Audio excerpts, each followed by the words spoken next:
Behind me is the Cathedral St. Peter and Paul that had just opened in early June of 1864 and was the dominant feature on Logan Square, which is today basically an early 20th century environment. So when you visit Logan Square and Logan Circle, look at the cathedral and just try to imagine what it was like to have a 200,000 square foot building and thousands of people walking around and enjoying themselves, but also supporting the Union cause during the Civil War. My name is Jim Mundy, and this is The Path of Patriots, a guided tour through the Philadelphia streets where the Union League was founded to defend the ideals of 1776. In the summer of 1861, shortly after the beginning of the Civil War, the United States Sanitary Commission was organized with two purposes in mind. Number one, to establish sanitary standards in Army camps and Navy ships, but secondly, and perhaps more importantly, to raise money to buy medical supplies for the Army and the Navy itself. After all, the government wasn't prepared to do it in the very beginning.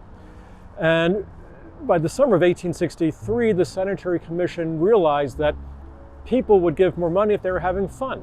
So they established Sanitary Commission fairs all across the country. In Philadelphia, the Philadelphia branch of the Sanitary Commission was dominated by Union League members, so it's no surprise that in February of 1864, the League Board of Directors proposed that Philadelphia have its own Sanitary Commission fair. And it was quickly approved by the Commission. The fair itself opened here on Logan Square on June the 7th of 1864 and closed on June the 28th.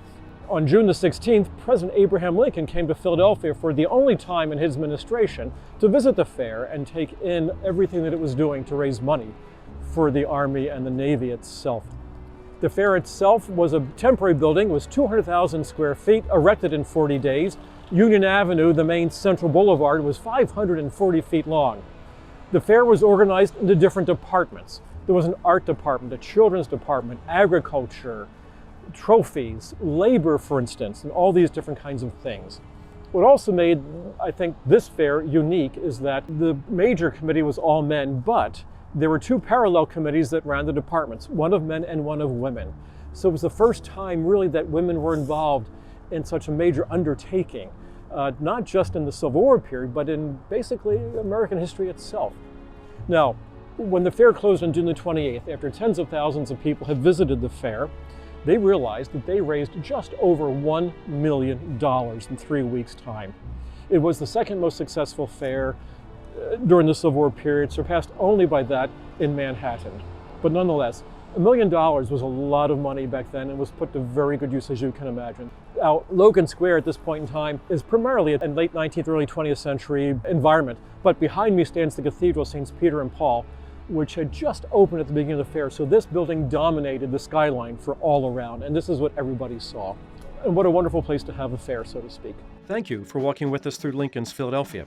To explore more of this history, we invite you to visit the founding Florida Heritage Center at the Union League at 140 South Broad Street.